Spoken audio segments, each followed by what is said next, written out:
పోతురాజు అన్నయ్య గారికి హృదయపూర్వక ధన్యవాదాలు తెలుసుకుంటూ తప్పట్ల ద్వారా బీసీ సంఘం తరపున నియోజకవర్గంలో నేను అనేది ఉన్నాను. మన వాళ్ళందరికీ చేతనైనందుకు సాయం చేస్తున్నాను. ఆ విషయం మీద మరి మన కార్తీక్ మనోడు అనాథ పిల్లలకి ఫుడ్ డొనేట్ చేయడం కానీ సేవా కార్యక్రమాలు అన్నీ చేస్తాడు. వాటిలో మా ఆవిడకి నాకు దాదాపు 4 సంవత్సరాల నుంచి పరిచయం ఉంది.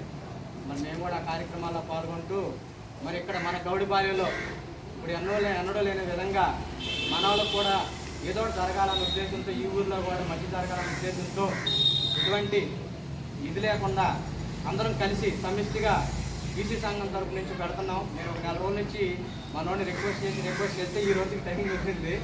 మనోళ్ళు ఈ అవకాశాన్ని సద్వినియోగపరుచుకొని రాను ఇంకా మంచి కార్యక్రమాలు కూడా అంటే భవిష్యత్తులో కూడా హార్ట్కి సంబంధించి షుగర్ సంబంధించి కూడా పెట్టడానికి మరి ఉన్నటువంటి మరి శ్రీనివాసరావు గారు నేను కానీ పోతురాజు అన్నయ్య గారు కానీ మరి ఉన్నటువంటి కొంతమంది మాట్లాడుకుంటున్నాం. మీ సహాయ సహకారాలు అందించి మీ అందరూ ఏకంగా ఉండి ఐకమత్యంతో ఉండి మరి మనకు కావాల్సినటువంటి ఏదైనా మీరు ఉచితంగా చేయించుకునే విధంగా మీకు సంబంధించినటువంటి ఆరోగ్య సమస్యల విషయంలో ఖచ్చితంగా బీసీ సంఘం తరపు నుంచి మరి ఈనాడు రెస్టారెంట్ తరపు నుంచి ఈ అనుపాలనలో మన వాళ్ళందరూ సహాయ సహకారాలు ఉంటామని చెప్పి తెలియపరుచుకుంటూ ఈ అవకాశాన్ని సద్వినియోగపరచుకోవాలని చెప్పి తెలియజేసుకుంటూ చాలా ప్రత్యేక ధన్యవాదాలు తెలియపరచాలి. ఈరోజు మరి కార్యక్రమం నిమిత్తం ప్రతిదీ కూడా అన్న హ్యాండ్ ఓవర్లోనే జరుగుతుంది. మరి సద్వినియోగపరచుకోండి అందరం.